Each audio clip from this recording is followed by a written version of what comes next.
Hello everybody, Ace here, giving it to you straight with day 77 of the Video Log Challenge, and today I wanted to talk to you all about how fear is our greatest enemy and what we can do to not only learn what it is, but then let it go so we can move forward in our lives.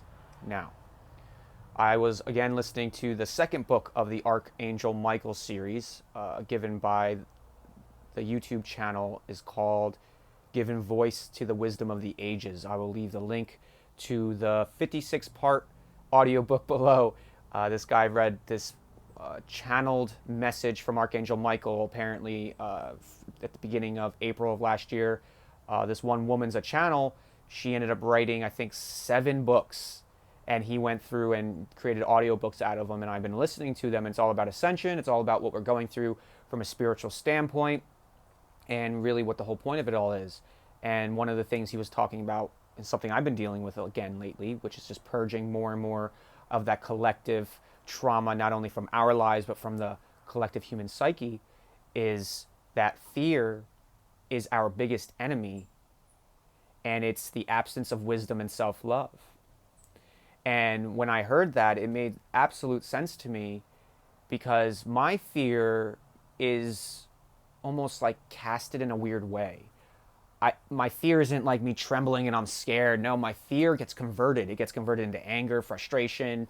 It gets converted into not feeling good enough, not being enough. And then from there, that gets converted into projecting. Obviously, my ego needs to try to protect my psyche or my consciousness as much as possible. So I start projecting how I feel about myself onto others inside my head, creating false arguments and BS like that. And then all of a sudden I'm falling from grace because I'm spiraling down. In reality, it's that I'm scared of something. I'm in fear of success. I'm in fear of love. I'm in fear of commitment.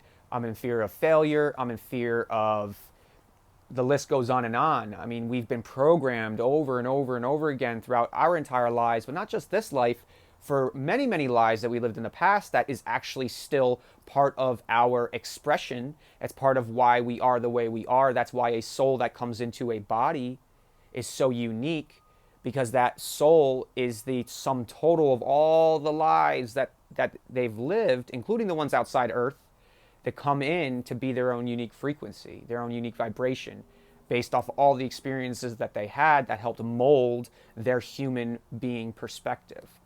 And the reason that fear is the absence of self-love as well as wisdom is because when we have wisdom, there is no place for fear. Because knowledge actually can lead us to fear, because knowledge is the unapplied knowing. And that's why our world being run by the academics at this point, right? The academics that run our world, the people that spent their entire time in school and then go into corporate America and then spend their entire time looking at spreadsheets and looking at numbers on a page and not actually being out in the world, seeing what their policies are doing, seeing what their business practices are doing. They live in this legitimate dream world where nothing they do affects anyone else and it's all about them. And in reality, that fear for me comes from this idea that I'm not able to apply the knowledge I have, that I am not capable, that I don't have the stamina, that I don't have the energy, that I don't have the wherewithal to continue to walk through this life, to walk through the strife, to walk through the negativity and the challenges. And that fear then creates the separation from the divine, and my fall from grace comes right after that, because fall from grace, how do you maintain resonance? How do you maintain the Holy Trinity? It's through self-love. And what is self-love? It's self-care, self-awareness, and self-acceptance on repeat without us even having to think about it. And so when we start to become fearful and we fall from grace, which means we lower our vibration, our frequency, and our resonance, we're no longer in the living kingdom. We're now a little bit separated from God. We're allowing fear to dictate our path forward.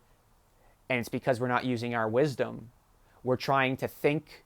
We're trying to concept, to strategize, to do all these things, right? But in reality, the one thing we're not doing is surrendering, taking a step back, breathing, stopping, breathing, asking, listening, trusting, having faith, having patience, and moving forward. And here's the other side of that. There's going to be times where we're going to fall from grace and there's nothing we can do about it, because the universe and God wants to see how we will react when things aren't honky-dory, when things aren't perfect, when things aren't on the up and up. Because it's one thing to be great when everything's, your chips are up and everything's going your way. But who are we? Who are we when chips are down and when things aren't going our way? And over this last week, I showed my ass to myself, not to other people and all that, whatever. You know what I'm saying? But for me, you know what I mean? I had this expectation again, and all expectation is fear, because we set expectations to try to know what's going to happen, because we're scared of not knowing what's going to happen. And so we set ourselves up with these expectations, which gives us basically a 50-50 shot of them being fulfilled or not. And if you're like me, I set such high expectations that 9 out of 10 times they're not going to be fulfilled and I'm going to be disappointed. But something I recognize is that disappointment is familiar to me. And because it's familiar, it's comfortable. It may not be happy, it may not be joyous, it may not be the greatest thing in the world, but I know it, I understand it in that familiarity, especially when you're falling from grace, when you're in a state of fear, when you're not having that self-love, that familiarity is everything. So sometimes we need that contrast. Sometimes we need to fall from grace. Sometimes we need to start choosing the choices we've made in the past to see where it takes us. To be honest with you, I think my fall from grace was a couple days of sugar. I didn't realize that if I had some sugar, after all this work I've done, if I have some sugar, that it's literally going to make me go crazy. And in reality, sugar has never been good for me, ever. And I have a feeling that majority of the mental health issues I've gone through in my life were due to diet. Diet, choice, self-love. Because that's the key. Self-love is doing what we need for ourselves more than what we want. When we're in fear, we do what we want because it makes us feel good in the moment. It's comfortable, it's familiar. But if we were to just take that ego voice and kind of just go, not right now, let's do this over here. Don't judge the ego voice, don't put it down, don't beat it up because it'll come back harder. What I'm saying is like, take a break. We're going to go drink this smoothie. We're not going to eat that sugar. We're going to go into the sun. We're going to do some yoga. We're going to go volunteer at a homeless shelter. We're going to go work with some animals. We're going to go for a walk. Instead of going into that darkness, go into that familiar, comfortable coping mechanisms, which could be Netflix, could be alcohol, it could be drugs, it could be sex, it could be eating the foods you said you wouldn't eat. You know what I mean? Like, there's so many things that we do, especially around times when everyone's starting to relax, around the holidays and things like that. We're coming off the holidays and all this now, so we're all starting to get up and going in the year. This time of year is usually a little difficult, but not as hard for me, at least, for the holidays when you start to ramp down. My issue is ramping down. I don't know how to relax. I don't really know how to rest, and therefore I cope to try to do those things. And that's what I realized over the holiday break, was that I was running myself ragged in my head because I wasn't making the choices I needed to make for myself as much as I wanted to make for myself. And that sacrifice in doing what I want over doing what I need cost me some clear-headedness, cost me some time to really enjoy the holidays, because I was spent kind of in my own stuff, my own human. But I'm grateful for it, because that fear that it brought me showed me that I actually had asked for all of that fear. I asked for all of that separation. I asked for that fall from grace. When I set my full moon intentions at the end of December, I set to let go of all these feelings and emotions and stuff I no longer wanted to have with me. I didn't want to bring it into 2021. I didn't want to bring anger and resentment and bitterness and jealousy and envy, and I didn't want any of those emotions anymore. But me overlooking the work it's going to take to get there, what I ended up doing was purging all of those emotions. And the only way we can purge those emotions is if we feel them, if we pull them out, if we see them, if we express them. The only way you can transmute darkness is to literally physically transmute it with your tuning fork. And so again, fear is nothing more than a separation from the divine, and a separation from the divine is the absence of wisdom and self-love, which we all have plenty of wisdom, and we all know how to love ourselves because we do it at least half the time. And so if we can start working on that self-love by choosing to focus on our wisdom and not focus on all the stuff that we don't know, or all the things that we're not good at, or all the things that we don't want to do, but if we start really focusing on what is our heart's desire, and what is the wisdom that we have that can help us unlock that heart's desire, then you just take it moment by moment, day by day. There's no need for fear. There's no need for separation because you're present in the moment as a human being, balanced and harmonized, and everything's beautiful.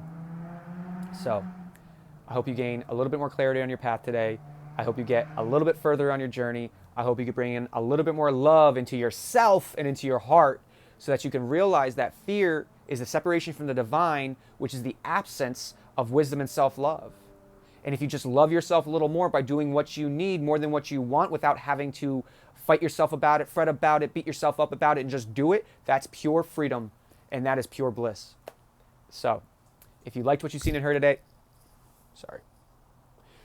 If you like what you've seen and heard today, hit that like button. If you want to join the Army of Energy, hit that subscribe button. If you want to follow us on Instagram, army_of_energy, at Army of Energy on Instagram. If you want to donate to my work, I got my PayPal, Venmo, and Cash App links below.